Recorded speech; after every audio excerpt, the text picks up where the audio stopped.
And the average guy, is flipping property. That's nuts because that's capital gains. And eventually the guys who flip get, what? Are you ready for the best real estate investing advice ever? Join Joe Fairless and today's best ever guests as they share it with you. It's the best ever advice with none of the fluff. Let's go. Heard of crowdfunding and still curious about how you can benefit from it? Well, we've got a step-by-step guide put together just for you by the best ever team and Patch of Land, the industry's leading crowdfunding experts. The best crowdfunding crash course ever, episodes 152, 159, 166, and 173 will provide you all you need to know to get started and begin benefiting immediately. Whether it's getting access to funds for your project or passively investing in other people's deals. The time is now to get started with Patch of Land. Go to patchofland.com/best ever to grab your copy of the top 10 answers to the top 10 crowdfunding questions. That's patchofland.com/best ever. Hi, best ever listeners. Welcome to the best real estate investing advice ever show. I'm Joe Fairless, and I'm here with today's guest, Robert Kiyosaki. Hi, Robert. Hi. Robert is joining us from Scottsdale, Arizona, and of course, he is the author of the most influential personal finance book ever, Rich Dad, Poor Dad. He recently also released Second Chance for Your Money, Your Life, and Our World. That was in January 2015. And he has a book that just came out, 8 Lessons in Military Leadership for Entrepreneurs. It released May 12th during Armed Forces Week. He's co-authored 2 books with Donald Trump. He's got a 3rd coming out in 2016. And he is a fellow podcaster.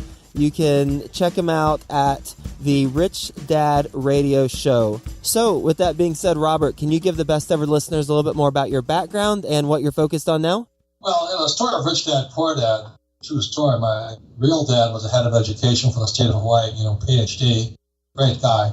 And my rich dad was my best friend's father. So Rich Dad, Poor Dad was a book I wrote, came out in 1997, it's almost 20 years now. And it was turned down by every publisher because, publishers are like my poor dad, and they thought I was full of it. And I said such things as your house is not an asset, savers are losers, and cash is trash, and they didn't like what I said. So a few years later, 10 years later, after 1997, 2007, the subprime market collapses and everything I said came true. So that's kind of my background. I'm heavily invested in real estate, but I don't really consider myself a very good real estate professional. I always partner with good partners. Let's talk about that. So how do you identify what a good partner would be? Toughest question on earth, man. It is the toughest. That's like asking, how do you know you have a good wife or a good husband? You don't know. You don't know until you're getting screwed. And then you find out, and there's always a silver lining to everything. The lesson I learned the hard way was out of every bad partnership comes a great partner. So my current partner, his name is, I'm not gay, this Ken McElroy. This guy is, I met him out of a busted deal. He and I were looking at investing in this other guy's project. And then when the SEC hauled this other guy away, I won't mention his name, in handcuffs, Kenny and I are standing looking at each other. So we didn't know each other. We were just kind of investing. And so Kenny and I and my wife, Kim, became partners in real estate. And we've gone on to make millions and millions and millions. So out of every bad partnership comes a great partner. And that has been all my Rich Dad advisors and all that. Every one of them came from a busted deal. I hate to say that, but that is my track record. I imagine you are approached by people about real estate opportunities and investing opportunities in general. How do you qualify those opportunities? Because I imagine you'd just go crazy if you went into every one of them and probably be bankrupt. Right. It's the same thing as with the partner. People are the key. I don't care how good the deal is. You have a bad partner, you're not going to make any money at all. I don't care what that is, marriage, business, going to church, whatever you want to call it. There are a lot of people out there who have very lax ethics, legal, moral. They screw it in if they could hold it down enough. People are people. It's really tough. You cannot tell who they are by looking at them, whether grade point average or what school they went to or the last deal they did. When times get tough, that's when you really find out how good your partner is. So my Rich Dad advisors, each one of us written a book, on taxes debt, or legal. They are my partners. And these guys we have come through the test of time over 10, 15, 20 years. And that's what you're really looking for as an investor, is not the property. You're looking for the partner. And when you have good partners, you can make a lot of money. You have bad partners, you're going to lose a lot of money. Really simple. It sounds like the test of time, as you mentioned, is something that you look for. Is that the number one qualifier? That and obviously ethics and how they approach life and business? Yeah, but like I said, you can't really tell. Like when you look at a good-looking woman, let's say, or a guy, even guys, you don't know until it gets tough. You know what I mean? You don't know. And so that's why, people say have a prenup and all this. Same in business, you better have a buy-sell, or you want to make sure the guy is okay. Like Donald Trump, I've learned a lot working with him. And one of the things he said not him, but his son, Don Jr., said to me, I was talking to Don Jr. because we're good friends. And Don Jr. said something to me. He says, I can't tell you that because I don't know you well enough yet. I went, what?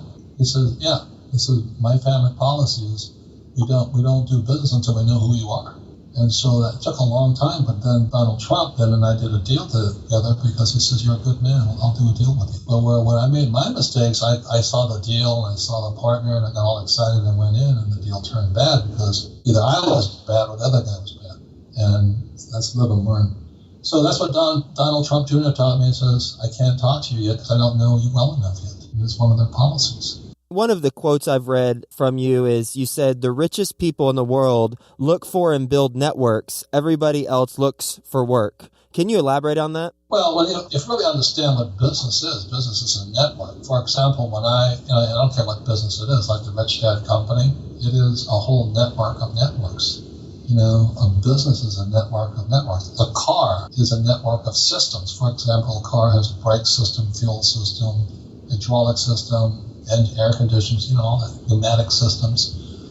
And so when you put a deal together, it is systems upon systems, networks upon networks. So the reason I make so much money is I have huge networks of people that support my message and what I do. Like Craig Coppola's on your program, he and I have great partners, and he's part of my network. And that's why there's network marketing, for people who really want to understand what business is. Unfortunately, most people come out of school and they're the lone ranger. I'm going to be the smartest attorney or the smartest accountant or real estate agent and all this. And they operate by themselves. They don't cooperate. Cooperation in school is called cheating. Well, I'm very cooperative, but I got to be more careful who I cooperate with. So Harvard just came out with a study, and it said the most important thing for success is your social network, your social and professional network. And that's what we were talking about earlier. I know who your partners. When somebody comes in with a deal, I want to look at their partners. And if they're bad or stuff like that, I don't want to do business with them. It's nothing to do with the deal. It's the people. How would an investor, beginning investor, create a huge network or even a network that can become huge starting out and then kind of grow? Well, again, there's no real magic to it. The trouble with a lot of guys coming out, you got to understand what their motive is. Most guys coming out, the new guys, we call them the FNGs, FNU guy, was a marine pilot, and they all want to make a lot of money. And after a while, you realize that it takes time to build a reputation, to build credibility, to gain experience and all that. I'll give you another story which kind of explains it to me. I'm always hit up for money. All these entrepreneurs come up to me with their hot deal they're going to make $1 million with and all this stuff. And the first question I asked them, it was the last two deals. And, they're nice products. And I asked them one question. I said, what was the last class you took? And they look at me and go, what? So what, did you go to, what class have you taken? What? I said, well, we don't do classes. I'm always in classes. I don't go to school. I dropped out of the MBA program because it was a bunch of BS to me. But I'm always taking classes on this or studying this book. My advisors like, Ken McElroy, and we all get together, we study. And so when I asked these new young entrepreneurs what was the last class they took or what last book they read, they looked at me like I was nuts. And I said, well, I'm not going to invest with you then. They said, what does it have to do? Look at the deal, look at the product. I said, one lesson is this. If you don't invest in yourself, why should I invest in you? Well, we're going to make a lot of money. I said, well, I've heard that before. So I'll say to everybody, if you don't invest in your mind, your personal development, your professional education, I don't want to invest with you. I don't trust you. What's the last class you took? Well, it's the last book I'm reading right now. and it's called The End of Power, and my whole company studies it. And I'm constantly in class with guys like Burt Doman of the Wellington Letter, he's a personal friend and all that. Like I said, it's my social network now I deal with. So I'm in contact all over the world with guys looking at the economy from different parts of the world. I never stop. I'm always studying. You know, the last book is called The End of Power. It was recommended by a guy named Zuckerberg. He recommended everybody read it. I'd recommend everybody read this book, End of Power. And my team and I get together and we sit and discuss it, you know, for a couple of days at a time, because we invest in our study and our education, our personal growth, our personal development. And a personal development book I'm reading is called the Happiness and the Advantage of Happiness, or something like that. And I read that because I want to develop myself mentally, emotionally, spiritually, as well as financially. But most guys, they don't develop themselves personally, and I really don't want to hang out with them. What would you say was the tipping point for you as a investor? There's a tipping point every single day.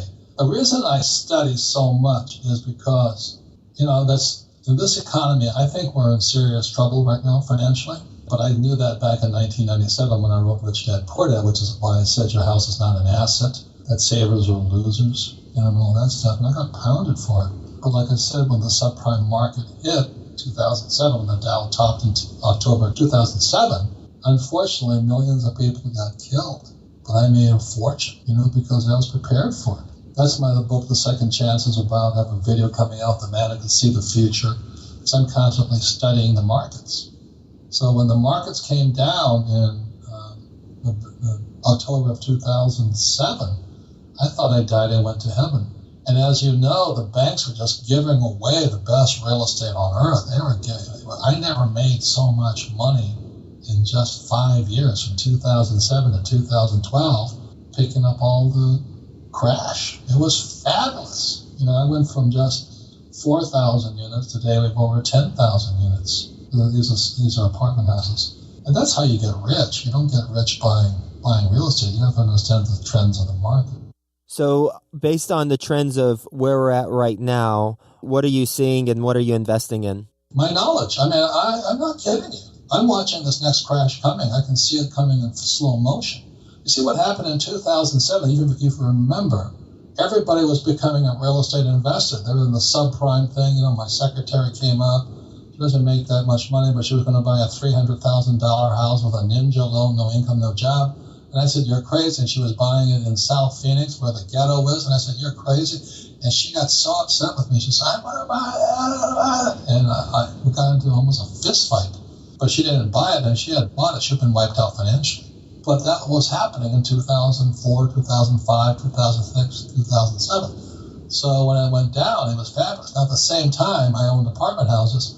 And people were getting out of apartment houses because they were going for those ninja loans, the subprime loans. So I looked like a complete village idiot in 2007 because I was in apartment houses. Today, anybody in apartment houses looks like a genius, and that's why I'm not in them anymore. And I know you're building apartment houses and all this, but I think there's a bubble in apartment houses. So I'm very cautious. You know, the hard part for me is I'm being offered ridiculous sums of money for my property. I mean, my other friend was just in this last interview I did before you, and he's offering me $25 million for a property I paid $5 million for. Now, I got to sit there and contemplate, is $25 million worth it? Because I don't know where to place it anymore. I'm not going to go back into apartment houses because it's the hot new product. It's the subprime guys. So every time the markets make these turning points, which we're in right now, I've really got to go to the big picture before I go to the small picture. So I'm in a dilemma called that all my properties have gone up so much in value, and everybody wants to pay me money for them, and I should take the cash, but I don't know where I would put it. You know, so every market is different. So there's no magic formula except for what I said earlier. What's the last book you studied? What's the last class you took? Who your friends are. That's what counts. Robert, what is your best real estate investing advice ever?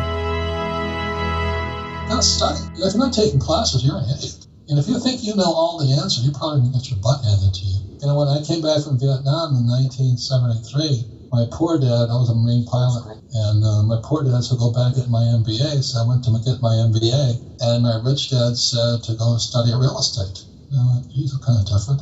And the reason Rich Dad said go and study real estate was because in 1971, as you may know, Nixon took the dollar off the gold standard, and the world changed. So then the government started printing money, and what people don't know is in 71, the dollar became debt. So the reason my Rich Dad wanted me to study real estate was to learn how to use debt. So when I'm buying a property, I'm buying it with debt. I'm not buying with cash, not with equity. So I'm constantly buying with debt. So this last property I bought a few months ago was 1,620 units and putting up $30 million for it. But we're going to leverage out to about $150 million in debt. And from that leverage factor, we're going to depreciate the heck out of it so I don't pay any tax on it. You see, that is what education has nothing to do with real estate. It has to do with how good a financer you are and how good an entrepreneur you are. Nothing to do with real estate. And the problem is I can't find another project that big for that much money because everybody bid the prices up too high. So, again, it's all about debt. It's all about taxes. The more debt I use, the less tax I pay, more money I make. And the average guy, is flipping property. That's nuts because that's capital gains. And eventually the guys who flip get, what? So I take my education seriously. I'm always studying with guys who really know what they're talking about. One of the reasons I dropped out of the MBA program is the instructors had no idea what they were talking about. I thought I was at back to school with Rodney Dangerfield. I'm going, holy mackerel, these guys are out of touch. And then I go to the real estate class, and this guy, I was about 24 at the time. Like I said, I was still a pilot flying for the Marine Corps. And this guy's probably about 35 years old. And he doesn't need the money, he just teaches because he likes to teach. And he was showing me his real deals, his financials, and all that stuff. And I learned more from that guy because it was real life. And I go back to fantasy land called the MBA program, and I'm going, holy moly, I'm out of here.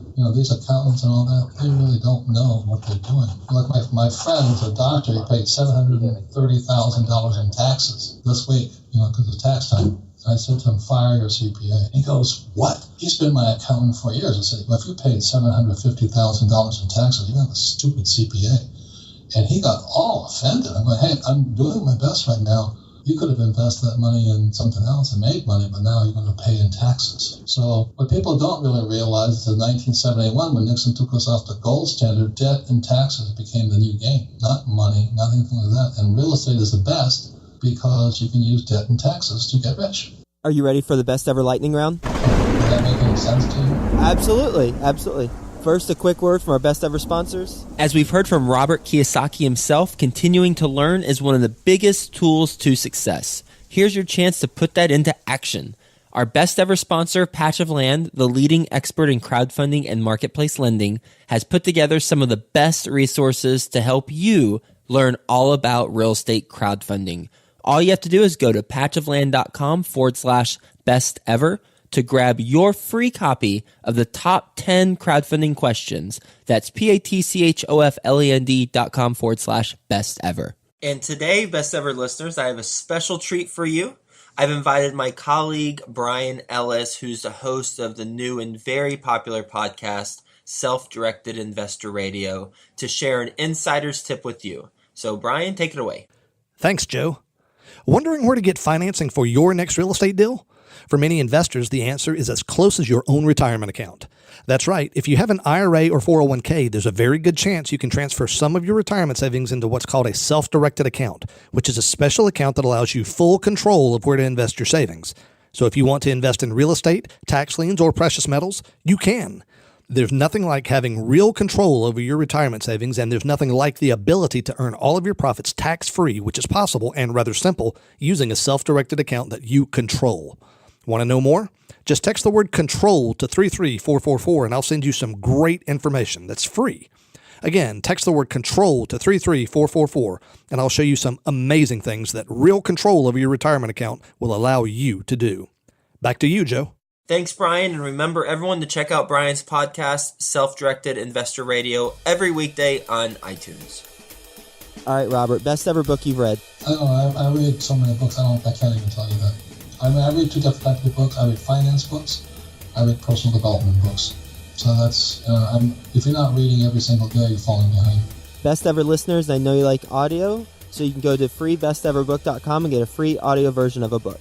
Best ever personal growth experience and what you learned from it. I don't know. I'm doing it every day. I was on a hike the other day, and I was on, something came up in my psyche, and I just speed dial my therapist. And I'm always working on myself. It's personal development. Let me explain personal development to you. If you have, let's say, a quart jar, and that's your capacity of 1 quart, or it could be $1 million. You want to go to $10 million, you got to open up your capacity, and that's what personal development does. It increases your capacity. So if you're only making, let's say, $1 million a year, it's because that's your capacity. And with personal development, which is more emotional, spiritual development, increases your capacity to have more in your life. So when people say, I'm only making $50,000 a year, so why don't you do something to expand your personal development? Yeah. Right. But they go, no, that's too much money. And so their capacity doesn't explain. I meet attorneys who are really, really smart attorney-wise, but they don't make any money because they haven't, their mind is so filled with stuff, but they're constipated emotionally and spiritually. It's really, money is a spiritual process. And if you're screwing people, then you have to hang out with other crooks. That's how you get rich. But if you're an honest person, you better not be with those people. So it is really more spiritual and emotional is where capacity comes from. Are you a quart jar or are you a gallon jar? That's the difference. I think I know your answer to this, but I'm going to ask it anyway. Best ever success habit you practice? It's the 1 hour in the morning. Oh, what do you do? I meditate, I read, I visualize, and I journal. 1 hour. I exercise. Every single day? I would say 95% of the time, yeah. Your day begins in that first hour. And most people, there was a time I was coming out of, hungover and chasing my man and having a good time, which was fun. But once I got married and all that, I said, well, that's been fun, that's past. I'm not going to cheat on my wife anymore. I never cheat on my wife. But I don't want to play the game like some of my friends play the game. So I wanted to work on my spirit, my mind, my visual, my physical, and my attitude towards the day, and my happiness. And that's how I get rich. Because I look at the world today, they estimated that 9 out of 10 attorneys are unhappy. Well, they should be. But if you're unhappy, then you better do something about it. What I see is, I'm 68, I just turned 68, is I see depression setting into a lot of my peers. At the end of their lives, nothing letting them retired and all this. If you're unhappy, then that's going to affect the rest of your life. So that's why that 1 hour in the morning is what I do. And I do it like at 90% of the time. What time do you wake up in the morning? Generally about 5. And then, that's when I do my work. I'm through with my work by 9 in the morning. And I kind of have my day free, do what I want to do. When do you usually go to bed? What time? 9, 10. It depends. I don't have a normal life. I'm always on the road. I'm always traveling. I just do what I want to do. That's the key to success for me. I like my freedom. Most people come out of school, they wanting job security and a paycheck and a pension. I think that's purgatory, that's slavery. That's what I think. You like it, knock yourself out. But I just wanted my freedom, So when I was 18 years old, I graduated from high school and never went home again. They said, that's it, bye. And I've been traveling the world ever since. I don't want a paycheck, I don't need a paycheck, and I don't want to hang out with friends who need them. Because I want my freedom more than job security. Depends on your value system. That's one reason I like real estate. It buys me my freedom. Every month I make more money for a month than people make in a lifetime, tax-free. That's what education does. But not the stuff they teach you in MBA programs. From that, the deals that are making you money on a monthly basis, what's the best deal you've ever done? Every day I'm doing a deal. I'll just tell you the last deal I did. We bought this hotel in Phoenix with 5 golf courses on it. And I put up $1.9 million on the whole thing. I'm in partners with guys like Gary Colangelo, who won the Phoenix Suns. Again, it's your partners. These guys, so the thing was losing $3 million a year. We turned it so it's making $3 million a year. So it's 100%, $6 million swing in the whole thing. And then we refinance it and we get all of our money out tax-free. So we refinance, get the money out, the property pays for the property, pays for the debt, and then with that extra couple of million, I go into another deal in Tucson. Again, not because of anything else, but it's tax-free money. I use debt to get rich. And the more debt I use and the smarter I am at fixing the property, then I don't pay any taxes. So I'm always stepping up my basis. So if by going from, let's say, 25 million on the hotel, I went up to 200 million on another property. So I'm always stepping up my basis via which I can take amortization, depreciation, and I'll tell them what. But that's what I'm doing. I'm the same game. The reason I love real estate is I love debt, and I don't like paying taxes. And I like the cash flow tax-free. That's what I do. And that's what I was taught the first day in real estate school back in 1970, how to use debt and taxes to get rich. And that's what I'm in real estate. I don't flip properties. I said the quandary I'm in today is people are offering me so much money for my properties. But if I sell, then I don't 1031, then I have a capital gains consequence. Right. So I don't know what is more, cash or cash flow. And my cash flow is substantial. And if I put another $25 million in my pocket, then I'd have to go look for another $125 million deal. And they're getting harder to find. It's a lot of work. So it's a different kind of reality, but it all started back in 1973 with one little 3-day course on how to use debt and taxes to get rich in real estate. That's why when those guys want to borrow money from me, that's why I ask them, what's the last class you did? And it's none, or they have their MBA, I walk. I don't want to deal with them. Right. Why would I want to risk my money with somebody who doesn't really value their brain? So that's kind of what I'm at, And it's pretty simple. I'm not being cocky about it, but I don't really have time to deal with people who think that making money in real estate is easy. It's like you interview Craig Coppola is one of the best guys there is. That's why he's my partner in other deals. But it goes back to the basic. Who's your partners? How smart are they? What's their track record? How well do I know them? It's not about the real estate. What's the best ever way you like to give back? Well, I'm always donating to charity. But I'll just say this much right now. It's like inside my company, I do it by encouraging other people to give. So last year I gave more than $1 million away. But that's part of our policy, is that we always give away our money. That's why we have so much money. When somebody says, well, I'll give money when I have money, that's why they don't have money, because generosity is the key to being rich. So when I meet a poor person, it's obviously that they're not being generous. And that's my point of view on it. So why would I want to do business with them? Probably don't, because when the money comes in, they're going to spend it. Like I was watching that, I love Shark Tank, and I love The Profit and Marcus Lemonis. And they asked this one kid who's a ghetto kid and all this, and he says, what did you do with the $150,000 you made? He says, well, I spent it. All the sharks said, well, we're not going to be your partner. So why? I'm a poor kid, and I wanted to enjoy it. I said, no, you don't get it. You're supposed to be eating macaroni and cheese. Yes. So you've done everything else. And no. Then they had three chicks come on from the Shark Tank, and they borrowed $500,000, and what's his name? Mark Cuban asked them, what'd you do with the money? They said, we paid ourselves a salary. And Cuban says, I'm out.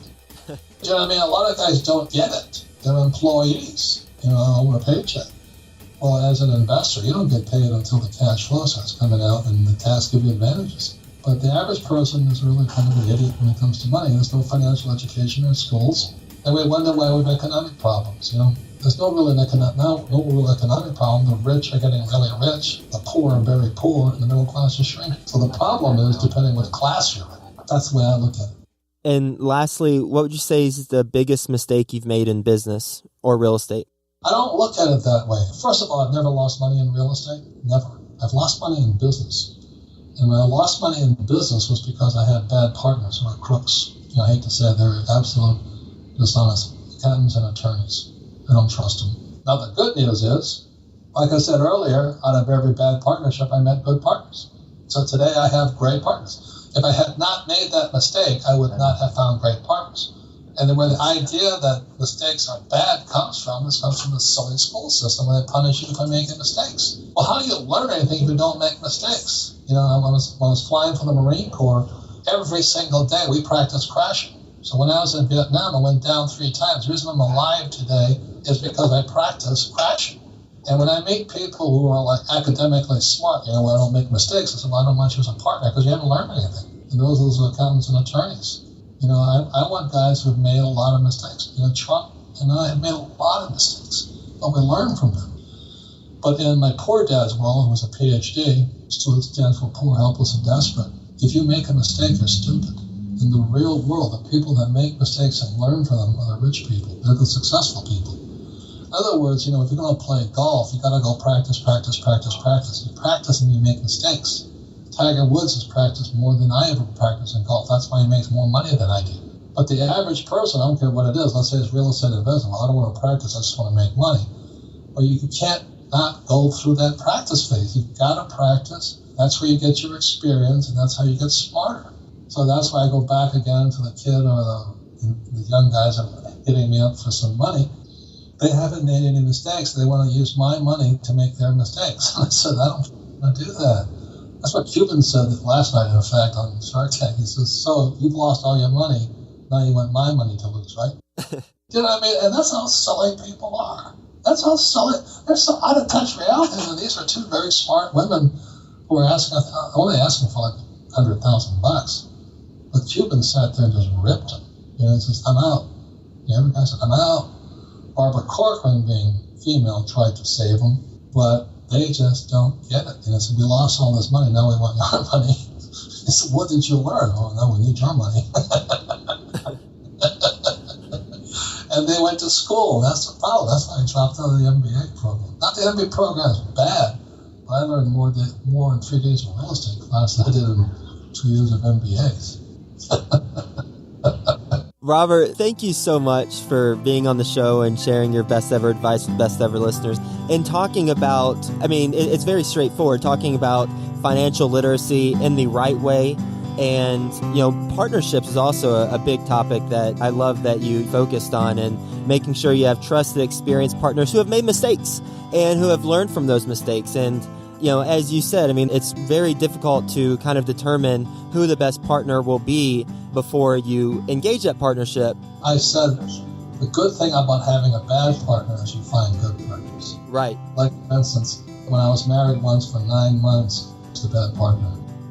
So before I got married again, I had to make sure if I got married this time, was I going to be faithful for the rest of my life? That was the question.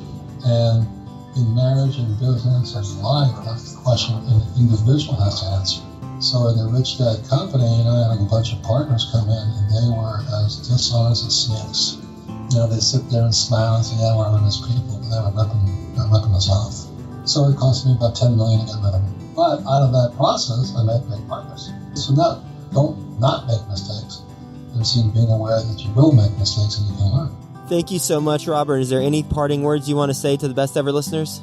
I think you're asking very intelligent questions, so I would encourage your listeners to keep listening to what you have to say. Thanks, Robert. Thank you very much. Hey, you, best ever listener. Do you want more? Then go to joefairless.com, where you'll get tons of free videos, templates, and content to help you get deals done. And remember to subscribe to the Best Ever Show in iTunes, so you can keep getting your daily dose of the best real estate investing advice ever.